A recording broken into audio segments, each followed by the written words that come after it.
ප්‍රකාශ කරන්නේ. වහන්සේගේ මේ රාජමැදුරේ මේ වාහදොරකට පිට වෙන වාහදොරකට ගාව මේ උන් ඇවිල්ලා මේ කෑ ගහනවා මේ වගේ. ඒකනේ අපි සොයා බැලිය යුතුයිනේ. ඕන් එතකොට කුමක්ද මේ මේ ප්‍රකාශ කරන්නේ? මං ආවා පොඩි දරුවනේ දුන්නක් මෙහාට වරෙන් කියලා කිව්වා. ඔව් ඔව් ඔව්. ඊට පස්සේ ආවා පුතේ උඹ මොකද්ද මේ කියන වචනේ තේරුම් මට කියලා දෙන්න.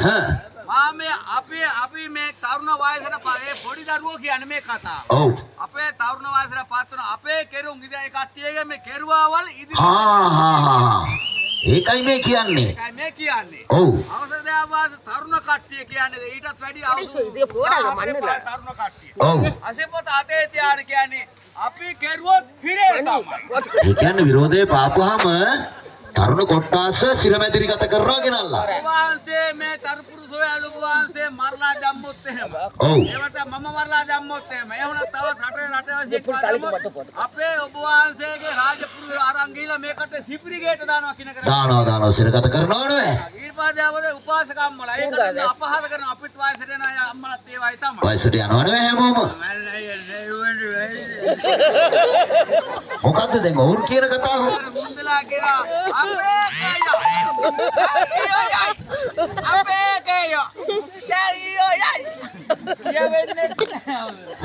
මුන්දලා කෙරුවාවල් ඉවරයි. ඒ කියන්නේ උන්දලා දරුමුණු පුරන් හදලා ඔව් වතු පිටි වගා කරලා මේ රටට කණ්ඩ බොණ්ඩ දේවල් හරි හම්බ කරලා ජනතාව දීලා ඒ කට්ටිය කෙරුවාල් ඉවරයි කියලා නම් අර කිය යන්නේ. ඔව් ඔව් ඔව්. ඊවස් මා කිය බඩදරුවෝ අම්මලා ඔව් මේ පොඩි දරුවෝ යන්නේ කොහොමද කියලා බලාගෙන ඉවස් වලට වෙලා බලාගෙන හිටියා. ඔව්. තරුණ කට්ටිය යන්නේ කොහොමද කියලා බලාගෙන හිටියා. ඔව්. වයසක අම්මලා යන්නේ මොකටද කියලා බලාගෙන හිටියා. ඔව්. ඉතින් මේ යන පාරේ මේ කට්ටියත් අපිත් මේ නිකන් ඉඳලා බෑ අපිත් වරෙල්ලා යන්නේ කියලා මුන්දලා මේ බඩදරුවෝ අම්මලා යන්නේ.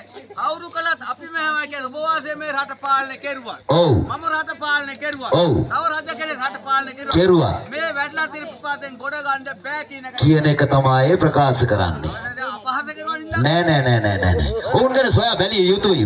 සොයා බලා ඒ පිළිබඳව යම් අය පත් කරවා ඔවුන්ගේ ඕනෑපකම් ඉටු කිරීමට කටයුතු කාරණා කළ යුතුයි. ඔබ වහන්සේගේ දල ඇතා පුට්ටුවම. එහෙනම් මා නොදන්න වේ ඒ කාරණේ. එහෙනම් ඊයේ පෙරේද එක දලක් මම පැන්නම. අපිල ආපු දැන් දල දෙකයි හොයාගන්න හම්බුනේ මට. අවසර දාවස ඔබ වහන්සේ මට කතා කරුවා. කපිල එහෙමයි. මගේ පුත්කුමරු රාජ්‍ය බල පිටත් වෙන දිනය අපිට දන්නවා ඒවා තිබෙනවා. මට ඔබ වහන්සේ පුත් කුමාරයා ශිල්පශාලාවේ සම්ප්‍රාප්තනය කළ ඔබ වහන්සේ රාජමැදුරට ආවා. ඒ නිසා කපිල අපි පුත්කුමරුන් වහම කාලෙකින් පැමිණෙන නිසා අපි නගරබද ප්‍රදේශත් ගම්රද ප්‍රදේශත් උත්සවසියන් අලංකාර කරමින් එහෙමයි. පංචතුරුනේ ආදී සහිතව පෙරහැරක් ගමන් කරවන්නට